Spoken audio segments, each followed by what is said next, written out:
നിന്നും ഉയർന്നു കേൾക്കുന്നത് എന്ന സന്തോഷത്തോടു കൂടി പറയാൻ ഞാൻ ആഗ്രഹിക്കുന്നു. ഞാൻ എപ്പോഴും പറയും, 20-ാം നൂറ്റാണ്ടിന്റെ ആദ്യ പകുതിയിൽ ലോകത്ത് സംഭവിച്ചത് തന്നെ 21-ാം നൂറ്റാണ്ടിന്റെ ആദ്യ പകുതിയിലും ലോകത്ത് എല്ലായിടത്തും നടന്നുകൊണ്ട് ഇതിന്റെ വിവിധ ഭാഗങ്ങളിൽ നിന്ന് കേൾക്കുന്നുണ്ട്, ഡൽഹിയിൽ നിന്ന് കേൾക്കുന്നുണ്ട്. പക്ഷെ നമ്മളെ ദുഃഖിപ്പിക്കുന്നത് അത് തിരുവനന്തപുരത്തു കൂടി നിന്ന് കേൾക്കുന്നു എന്നുള്ളത് നമ്മളെ വേദനിപ്പിക്കാൻ ഒന്നാണ്. തങ്ങളിവിടെ സൂചിപ്പിച്ചതുപോലെ കേരളം വളരെ വ്യത്യസ്തമാണ്. വ്യത്യസ്തമായ വഴികളിലൂടെ യാത്ര ചെയ്ത് ഈ രാജ്യത്തിന് മാതൃക നൽകേണ്ട സംസ്ഥാനമാണ് കേരളം. ആ സംസ്ഥാനത്തും ഈ ഇസ്ലാമോഫോബിയയുടെ വേറൊരു പുതിയ ഫോർമാറ്റ് തങ്ങളെ വരെ കേന്ദ്രീകരിച്ചുകൊണ്ട് ഒരു ആക്രമണം നടത്താൻ ശ്രമിക്കുന്നു. ഇവിടെ ഞാൻ സൂചിപ്പിച്ചത്, മുനമ്പം സംഭവം ഉണ്ടായപ്പോൾ രണ്ട് സമുദായങ്ങളെ, രണ്ട് മതങ്ങളെ വ്യത്യസ്ത ചേരിയിലാക്കി അവരെ ശത്രുക്കളാക്കി പരസ്പരം ഭിന്നിപ്പിക്കാൻ ശ്രമിച്ചപ്പോൾ പാലക്കാട് സാദിഖ് അലി ശിഹാബ് തങ്ങളുടെ ഭാഗത്ത് നിന്ന് ഒരു വലിയ ഇടപെടലുണ്ടായി. ശ്രീ കുഞ്ഞാലിക്കുട്ടി സാഹിബും കൂടെ ഉണ്ടായി. അവർ എറണാകുളത്തേക്ക് വന്ന് ക്രൈസ്തവ മേലധ്യക്ഷന്മാരുമായി നടത്തിയ ഒരു കൂടിക്കാഴ്ച, ഞാൻ പറയും, അത് കേരളത്തിന്റെ സാമൂഹ്യ രാഷ്ട്രീയ ചരിത്രത്തിൽ അടയാളപ്പെടുത്തേണ്ട ഒരു അധ്യായമായി ഇന്ന് മാറി. അതാണ് അദ്ദേഹം ഇന്നത്തെ പ്രസംഗത്തിൽ പറഞ്ഞത്. ഭിന്നിപ്പിക്കാനല്ല, ആളുകളെ കൂട്ടിച്ചേർക്കാനാണ്.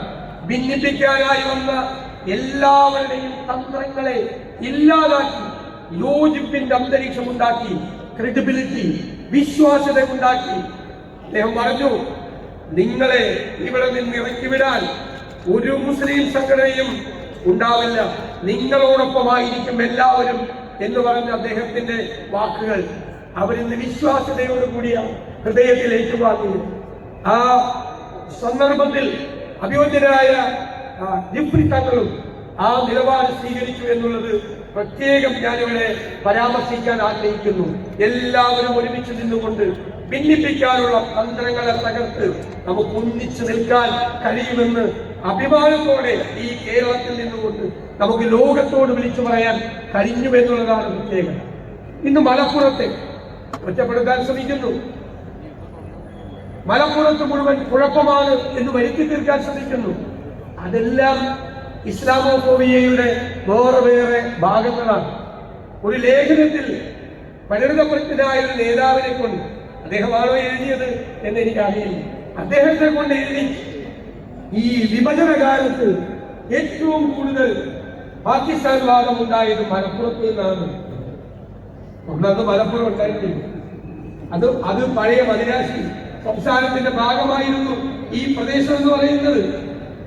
ഈ ആശയം ഉന്നയിക്കുന്ന ആളുകൾ ഇന്ത്യയിലെ എല്ലാ പ്രവിശ്യകൾക്കും സ്വാതന്ത്ര്യം കൊടുക്കണം എന്ന് അന്ന് വാദിച്ച ആളുകളാണ്.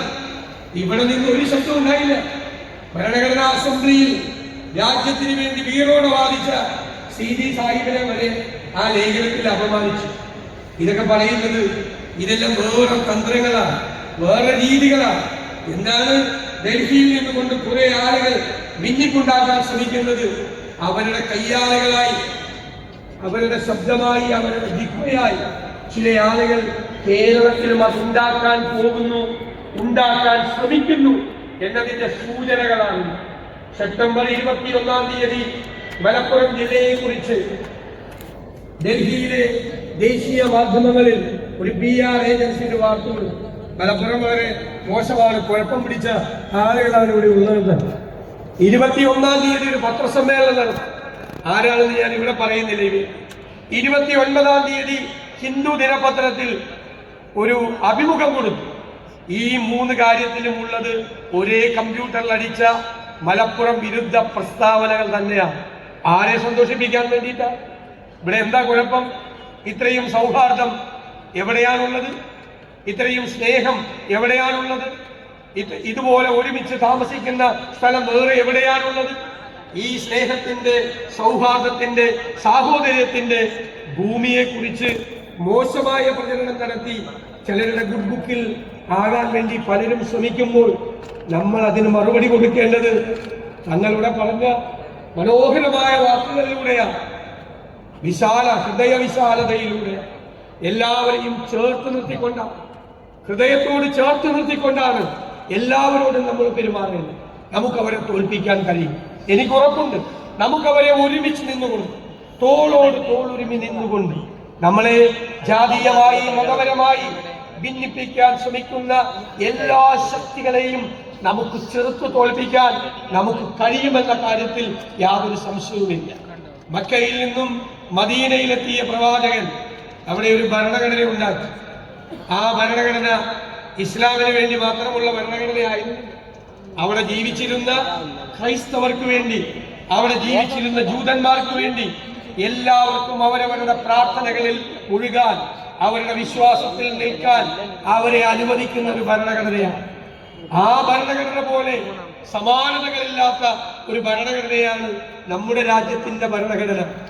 എല്ലാവരും ചേർന്നുകൊണ്ട്, ഒരുമിച്ച് നിന്നുകൊണ്ട്, ഈ രാജ്യത്തെ എല്ലാവരെയും ഒരു കുടക്കീഴിൽ ആക്കിക്കൊണ്ട്, ഭിന്നിപ്പിന്റെ ശ്രമങ്ങൾ ഏറ്റവും കൂടുതൽ ഉണ്ടായിരുന്ന ഒരു കാലത്ത് ആ ഭിന്നിപ്പിനെതിരായി ശബ്ദമുയർത്തിയ ഈ രാജ്യത്തിന്റെ ഏറ്റവും വലിയ ഡോക്യുമെന്റ് ആണ് ഇന്ത്യയുടെ ഭരണഘടന. ആ ഇന്ത്യയുടെ ഭരണഘടന നൽകുന്ന അവകാശങ്ങൾ ഇല്ലാതാക്കാൻ ആര് ശ്രമിച്ചാലും അവരെ നമ്മൾ പരാജയപ്പെടുത്തുക തന്നെ ചെയ്യും. നമുക്ക് ഈ രാജ്യത്തിനൊരു മഹിതമായ പാരമ്പര്യമുണ്ട്. അന്ന് ഇവര് പലരും പറയുന്ന പാരമ്പര്യമല്ല. ലോകത്തിന്റെ വിവിധ ഭാഗങ്ങളിൽ നിന്ന് വന്ന എല്ലാ ജനപദങ്ങളെയും ഇരുകൈകളും നീട്ടി സ്വീകരിച്ചൊരു പാരമ്പര്യം. അതിന്റെ തുടർച്ചയായിരുന്നു ദേശീയ പ്രസ്ഥാനം. എല്ലാ വൈവിധ്യങ്ങളെയും ഹൃദയത്തിലേറ്റിയ ഒരു പാരമ്പര്യം.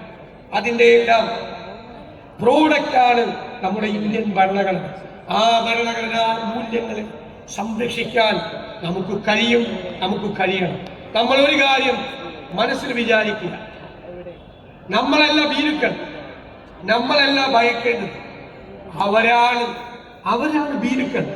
അവർക്കാണ് പേടി, അവർക്കാണ് ഇൻസെക്യൂരിറ്റി, അവരാണ് അരക്ഷിതരായിരിക്കുന്നത്. കാരണം അവരാണ് വേണ്ടാത്തത് ചെയ്യുന്നത്, അവരാണ് ദൈവഹിതത്തിനെതിരായി പ്രവർത്തിക്കുന്നവർ, അവരാണ് മനുഷ്യനെ ഭിന്നിപ്പിക്കാൻ ശ്രമിക്കുന്നത്.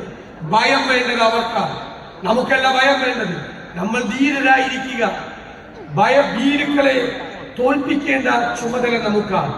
നിങ്ങൾ ഈ കേരളത്തിലും രാജ്യത്തിന്റെ വിവിധ ഭാഗങ്ങളിലും ലോകത്തിന്റെ വിവിധ ഭാഗങ്ങളിലും നിങ്ങൾ ഇവിടെ നിന്ന് നൽകിയ ഈ മഹത്തായ സന്ദേശം ലോകത്തിന്റെ വിവിധ ഭാഗങ്ങളിൽ പ്രബോധനങ്ങളിലൂടെ മനുഷ്യ മനസ്സുകളിലേക്ക് എത്തിക്കാൻ ശ്രമിക്കുന്ന ഈ സർവകലാശാലയുടെ അംബാസഡർമാരായി മാറട്ടെ എന്ന് ആശംസിച്ചുകൊണ്ട് ഈ ചടങ്ങിൽ പങ്കെടുക്കാൻ കഴിഞ്ഞതിലുള്ള സന്തോഷം ഒരിക്കൽ കൂടി പ്രകടിപ്പിച്ചുകൊണ്ട് ഞാൻ എന്റെ വാക്കുകൾ ചുരുക്കുന്നു. നന്ദി.